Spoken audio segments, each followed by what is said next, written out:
friends, welcome back to my channel. I am so excited to be able to do yet another Bath & Body Works trash talk. As per some of your requests from my last trash talk, I have pulled items from seasonal challenges that I did use up there, but I also wanted to do like a quick little overview. I have like a really nice array of products in here, so I'm very pumped to show them to you. Let's go ahead and get started. First I have are a couple of hand soaps. I used up the Reindeer Raspberry Stasher Gentle Foaming Hand Soap, and then I used the Snowkissed Citrus.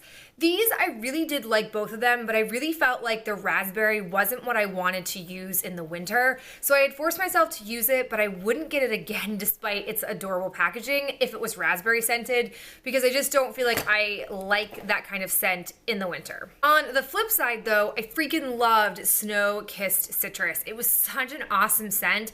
I don't know if this was body care this past winter, but if it were, I really would have wished I had gotten some. I would have loved this as a body care scent. I feel like as a body wash, it would be really, really excellent.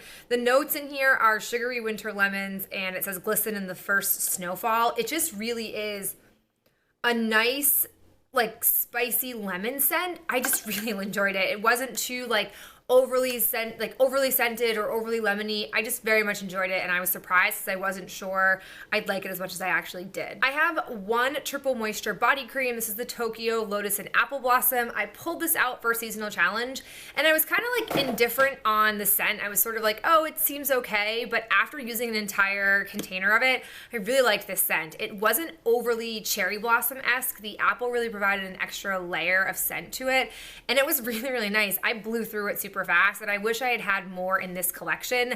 I remember picking it up during an SAS, but it never went to 75% off, so I was very selective on what I picked up, and I could never find this in a body wash, which is what I really wanted it in, but I did enjoy this line. I also used up the Sweet Magnolia and Clementine Shea and Fruit Body Scrub. I have a bunch in this scent, and I do like the scent, but I'm really not a fan of, I don't know if you can be able to pick this up. There are these little like beads in here that serve no purpose. They're just like plastic. I think they're plastic. I don't know if they 100% are, but they're like these little green or blue beads that they don't disperse when they're on your skin. They just sort of like move around and then collect in the bottom of my shower, because I have a little like hair drain that also catches these little blue beads.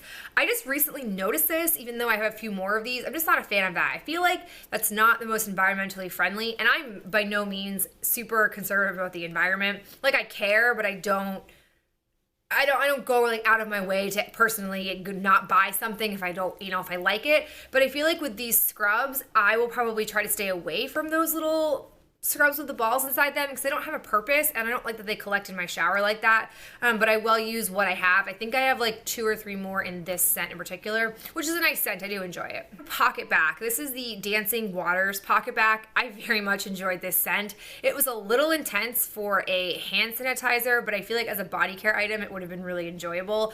I don't know if this is a part of their regular line or not, or if it was one of those like was around for a while and then retired scents, but I did enjoy it. All right, now on to some candles. The first I have is the Praline Pecan Cobbler. This was a candle that I had like half burned 100 years ago and then was tired of the scent. So I decided I wanted to pull it back out because I was kind of sick of winter scents, but I wasn't quite ready for a florally scent.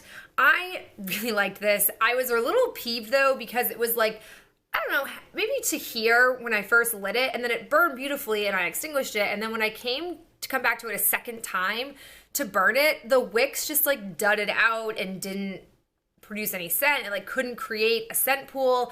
So I ended up putting this on my candle warmer until the rest of the wax lost its scent, which is a bit annoying, but at least I was able to get a good burn for, I don't know, 2/3 of it. The second 3-wick that I have is the Winter Rose. This was so upsetting. I picked up a Winter Rose during the Black Friday sale, and I freaking loved it. It was the absolute best. So then during the $8 candle day, I went back and got another one, and this one burned horribly. It just like came to like maybe like 1/4 of the way down or 1/3 of the way down, and then the wicks like couldn't stay lit. They kept dudding out. They couldn't produce a scent pool. It was starting to make the rest of the wax have like an icky scent to it. So it showed me that like clearly the issue was that I had not gotten the same batch, or there was a different variation of the candle, but it was not nearly as good as it was prior. So I once again put this on my candle warmer until there was no more scent. But I was just so sad because the other one that I had raved about, and this did not perform the way my first winter rose did. And it kind of makes me sad that I didn't hoard winter rose when I had first discovered the scent, because I loved it. And if I could have more candles that burned that way, it would probably be like my ride or die winter candle. The last thing that I have is another candle, but this is one of the 1 wick candles. This is a vanilla pumpkin marshmallow. So I, as per one of your recommendations, I can't remember who, because it was like 100 years ago, during the winter semi-annual sale, it was recommended to me that I pick up one of these and chunk out the wax and use it in my wax melt. So I decided to give that a try, and as you can tell, I froze it and popped the wax out. And surprisingly, like, that was really simple to do, and the wick remained in here. And then I was able to like break up the wax and put it into my melter, and the scent was awesome. The wax itself was super long lasting, and I felt like I was melting this scent for weeks, because one chunk, I was doing like pretty large like chunks or segments, and the scent would just throw and throw and throw for hours and days on end. So it makes me want to, not for a 3 wick candle, because I don't have the patience to do all of that, and to me, I'd rather just buy wax melts over buying an expensive 3 wick candle that I then have to do all of that maintenance to. But I would not rule out, for the price of these during the semi-annual sale, these are normally like $10, and then semi-annual sale other time they're like, I think, up to 75% off. So I'm getting them for basically $3, which is about the price of a wax melt. I would look into doing this during the spring semi-annual sale because it was successful. So thank you for that tip, because it made all the difference. And I was able to get such a long time use out of this one particular candle.